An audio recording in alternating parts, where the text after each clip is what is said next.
What is unfolding in northern Israel right now is being described in public language that no longer matches reality.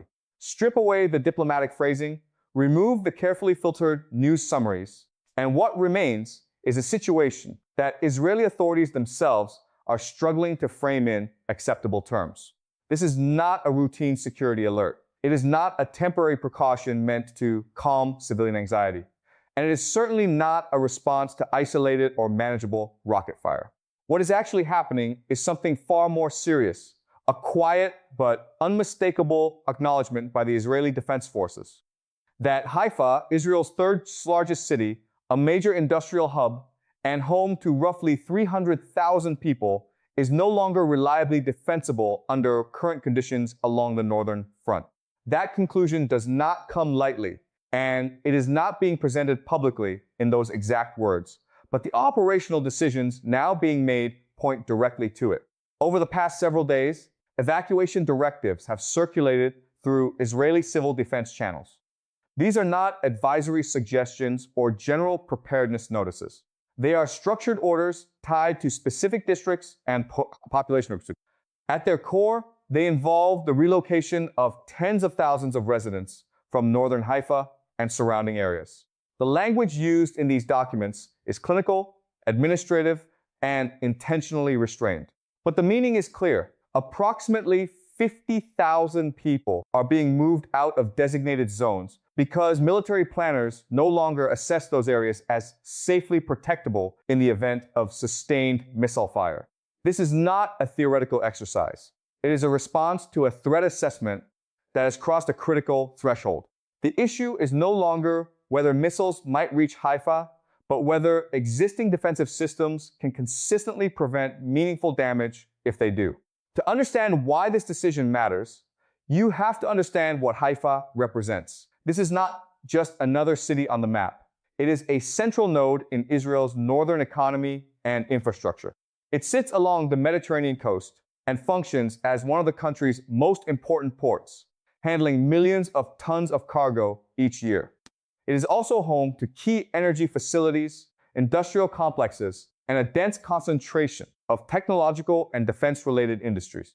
When a city like this is assessed as vulnerable, the implications extend far beyond local safety. They reach into national supply chains, energy security, and military logistics. The evacuation orders began in limited form, focused on neighborhoods closest to the Lebanese border and the coastal edge. But over a short period, the scope expanded. Entire additional districts, including industrial zones and residential clusters farther from the immediate border, were included. This expansion reflects a shift in assessment. The risk is no longer confined to a narrow strip of land, but extends deeper into urban infrastructure than previously assumed. Official statements have described the move as precautionary, based on intelligence regarding advanced missile capabilities that exceed current interception capacity in the northern sector. That phrasing is important. Exceed interception capacity is not standard political language. It is operational language. It signals that planners are dealing with scenarios where defensive systems cannot guarantee consistent protection. Over the next sections, the focus will shift from the evacuation itself to the systems driving it, the missiles technologies involved, and why they are forcing a recalculation that affects not only Haifa, but the entire strategic balance along Israel's northern frontier. To understand why Haifa is now at the center of such a drastic decision, you have to look at geography first, because geography is shaping this conflict as much as any military technology involved. Haifa lies on Israel's northern Mediterranean coast, roughly 35 kilometers from the Lebanese border. On a map, that distance may appear significant. In practical military terms, it is extremely small. It places a major urban and industrial center within minutes of multiple modern missile systems. A cruise missile traveling at subsonic speed can cover that distance in roughly a dozen minutes, especially when terrain-following flight paths are used to avoid detection.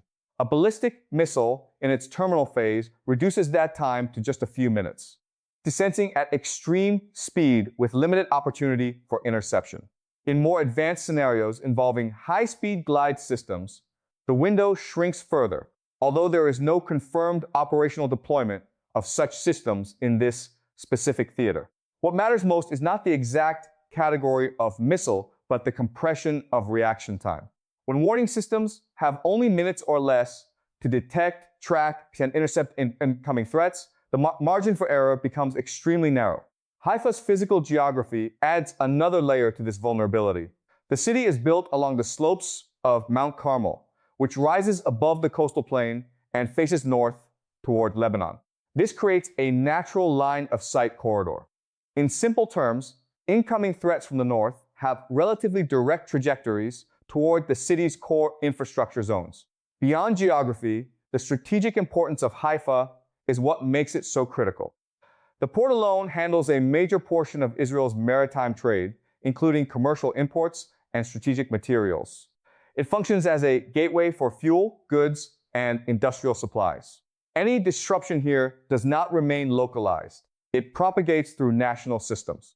The city also hosts major petrochemical and refining infrastructure that processes a significant share of Israel's fuel consumption. These facilities are not easily replaced or relocated. They are fixed assets, deeply integrated into both civilian and military logistics chains. In addition, Haifa contains large high-tech industrial zones, including defense-related research and manufacturing centers. Thousands of skilled workers operate within these sectors, forming a specialized workforce that cannot be quickly displaced without major disruption. When you combine geography with infrastructure concentration, you begin to see why planners treat this area differently from other regions. A successful strike here is not just a tactical event. It is a systemic disruption. This is the backdrop against which evacuation decisions are being made. But the deeper issue is not only where Haifa is located, but what is now positioned across the border, and how that changes the assumptions that previously governed deterrence and defense. The core of the current escalation lies in a shift in missile capability along Israel's northern border, particularly systems attributed to Hezbollah and its broader supply network.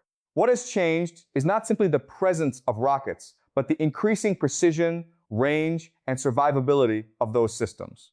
Among the most significant is the Fateh 110 missile family, originally developed as a solid-fuel ballistic system with regional transfer and adaptation over time.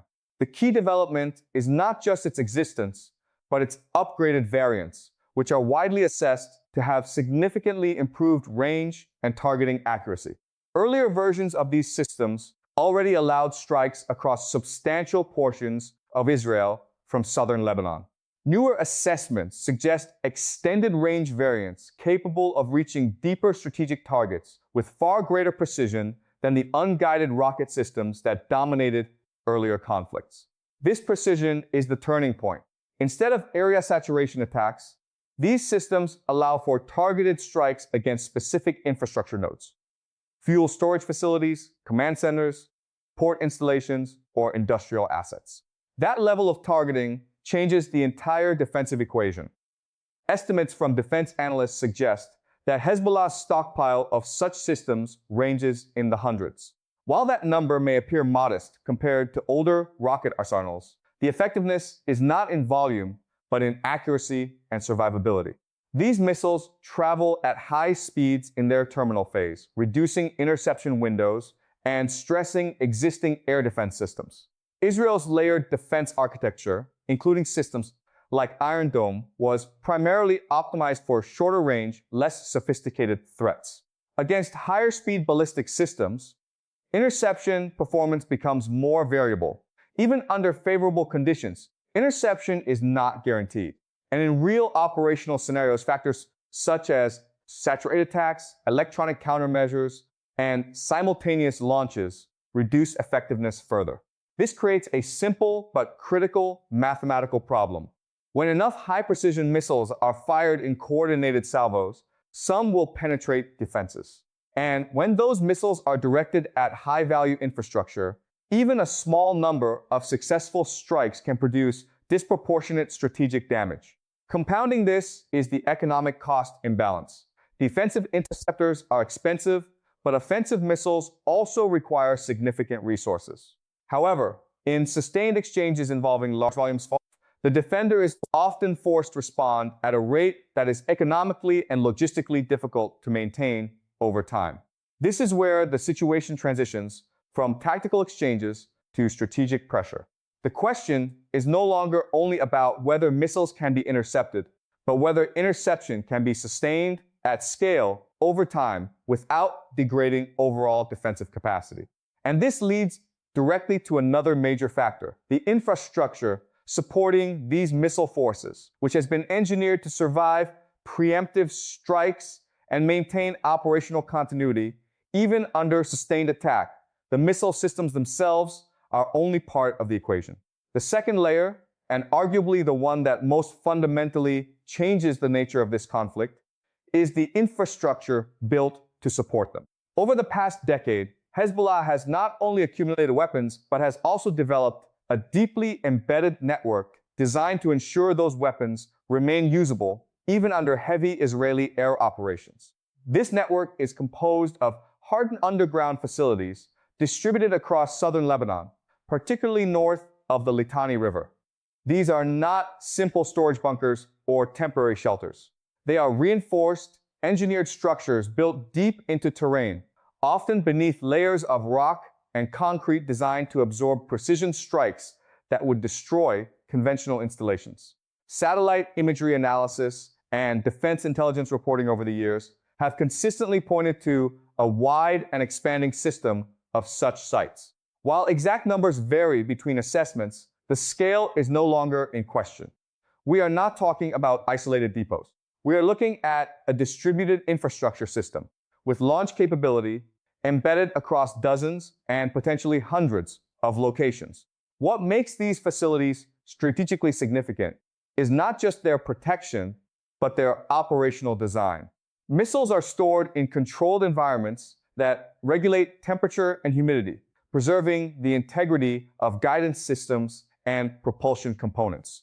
They are not exposed to conditions that would degrade performance over time. When a launch decision is made, the system is designed for speed. Missiles are moved through underground corridors to pre-positioned rails or launch mechanisms. The transition from storage to firing position can occur in minutes. After launch, the operators withdraw, and the site quickly returns to a state that is difficult to detect or target. From an aerial surveillance perspective, this creates a major challenge. Traditional targeting relies on identifying patterns, heat signatures, movement, logistical activity, or exposed infrastructure. These facilities are designed specifically to minimize all of those indicators. Once a launch is completed, there is often little visible evidence left behind that can be immediately acted upon. This turns the conflict into a problem of intelligence saturation. Israel can and does conduct airstrikes against suspected sites, and there has been a sustained campaign of such strikes in recent weeks. However, each successful strike requires significant intelligence confirmation, coordination, and precision munitions. Even when accurate, each strike typically neutralizes a limited portion of the broader network. The structural reality is simple. The number of potential launch sites exceeds the number that can be eliminated in any short operational window. This creates a persistent capability rather than a temporarily degraded one. At the same time, this infrastructure reduces the effectiveness of deterrence based on preemption. Even sustained air campaigns cannot guarantee full neutralization of launch capacity. Instead, they tend to reduce efficiency without fully eliminating operational potential. This is where the strategic balance begins to shift.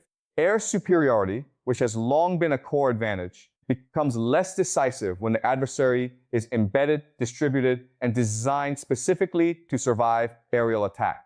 And as this adaptation has evolved, another assumption, one that underpinned years of stability along the northern border, has begun to collapse. That assumption was deterrence itself. For nearly 2 decades following the 2006 conflict, the working doctrine in the region was relatively clear.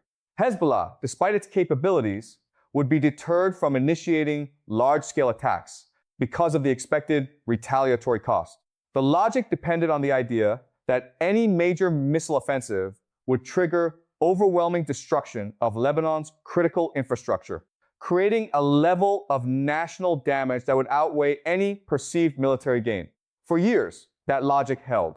It did not prevent all conflict, but it did prevent escalation into full-scale war. However, that deterrence framework is now under strain. From Hezbollah's perspective, the calculation has changed.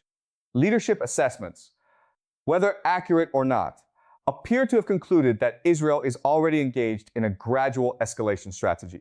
Targeted strikes, cross-border operations, and the elimination of senior operatives have contributed to a belief that restraint does not guarantee safety, but rather delays confrontation while capabilities are systematically eroded. In that context, deterrence loses its stabilizing effect. Instead of preventing escalation, it becomes part of a cycle where each side assumes conflict is increasingly inevitable, just deferred. At the same time, external political pressures have complicated Israel's own deterrence posture. European governments have signaled that large-scale destruction in Lebanon would carry diplomatic consequences, including potential limitations on military cooperation and arms transfers. These constraints do not remove Israel's operational capacity, but they do influence the scale and intensity of potential responses. As a result, both sides are operating under a shifting set of assumptions. One side no longer fully believes restraint ensures safety. The other faces increasing external constraints on the scale of retaliation. And in between those two realities, the traditional deterrence model begins to lose its stabilizing effect. This is the environment in which the evacuation of Haifa takes on its full meaning. It is not an isolated decision. It is a reflection of a broader reassessment of whether existing deterrent structures can still prevent escalation to a level that threatens critical infrastructure and civilian stability. And as that reassessment continues, the conflict is moving into a phase where assumptions matter less than capabilities already in place, and where the next developments will be shaped not by rhetoric, but by how both sides choose to act under conditions where previous rules no longer hold the same weight. At this point, the conflict is no longer being shaped only by weapons or geography, but by the collapse of expectations that once held the northern front in relative stability. Deterrence, which for years functioned as the invisible boundary preventing full-scale escalation, is now no longer operating in the way it was originally designed. For nearly 2 decades after the 2006 Lebanon War, the core assumption on the Israeli side was that Hezbollah would avoid triggering a conflict that could lead to overwhelming retaliation. That retaliation was not theoretical. It was tied to clear military doctrine. If large-scale missile attacks were launched against Israeli population centers, Israel would respond with sustained strikes against Lebanese infrastructure, including power systems, transport networks, and political strongholds. That framework created a form of strategic balance. It did not eliminate tension, but it reduced the likelihood of all-out war. Both sides understood the costs of escalation, and that mutual understanding helped keep the conflict contained. What has changed now is not just military capability, but perception. Hezbollah's leadership appears to have reassessed the nature of Israeli strategy. From their perspective, Israeli actions over the past years, including targeted assassinations, ongoing air operations in southern Lebanon, and statements from senior defense officials, suggest that pressure is already being applied continuously, even without formal war being declared. In that context, restraint no longer guarantees protection. Instead, it is interpreted as a temporary delay in a process that is already unfolding. If escalation is seen as inevitable, then deterrence loses its power to prevent it. At the same time, Israel's own deterrence framework is facing constraints that did not exist in earlier conflicts. International political pressure, particularly from European governments, has introduced limits on the scale of potential retaliation. These governments have signaled that large-scale destruction in Lebanon's civilian and infrastructure sectors would carry diplomatic consequences, including possible restrictions on defense cooperation and arms transfers. This does not eliminate Israel's ability to respond militarily, but it does affect the strategic environment in which decisions are made. Military action is no longer evaluated only in terms of battlefield outcomes, but also in terms of international political cost, long-term alliances, and economic consequences. As a result, both sides are operating under conditions where traditional deterrence is weakening from opposite directions. One side no longer fully believes that restraint ensures safety. The other faces increasing constraints on the scale and freedom of its response. This combination creates instability not because either side is weak, but because the assumptions that previously prevented escalation are no longer shared or reliable. In parallel to this shift, Hezbollah has also adjusted its targeting doctrine in a way that significantly raises the stakes of any exchange. Earlier conflicts were largely characterized by rocket fire aimed at border towns or military positions close to the frontier. The strategic intent was pressure, not systemic disruption. That approach has evolved. Recent statements and operational indicators suggest a broader targeting strategy that includes critical infrastructure deep inside Israel's interior. This includes ports, refineries, energy facilities, and industrial zones, assets that are not easily replaced and whose disruption would have national-level consequences. This shift is what makes cities like Haifa so central to current planning. Haifa is not just a population center. It is an integrated hub of energy, logistics, and industrial production. Any sustained attack on it would not remain a local emergency. It would cascade into national economic and operational disruption. That is why evacuation orders are no longer limited to border-adjacent zones. The expansion of these orders reflects an acknowledgement that the threat environment is no longer linear. It is not confined to a narrow strip of territory near the border, but extends into deeper layers of infrastructure and urban dependency. At the operational level, Israeli planners are now forced to consider scenarios that were previously treated as worst-case assumptions. These include sustained missile salvos directed not just at military targets, but at economic infrastructure designed to disrupt continuity of national systems. And this is where the cost calculation becomes critical. Even a limited number of successful strikes on high-value targets can create disproportionate disruption. A single refinery outage, port shutdown, or power station strike can ripple across fuel supply chains, manufacturing output, and civilian life far beyond the immediate impact zone. This is why the evacuation of 50,000 residents from northern Haifa cannot be understood as an isolated precaution. It is part of a broader structural reassessment of vulnerability. It reflects a recognition that defensive systems, while highly advanced, cannot guarantee full protection under sustained, high-intensity missile conditions. And as this reassessment continues, the situation moves into a phase where military logic and political constraints intersect more sharply than before. Decisions are no longer purely tactical. They are shaped by what each side believes the other is willing and able to endure, and by how much risk each is prepared to accept in a rapidly narrowing space between escalation and containment.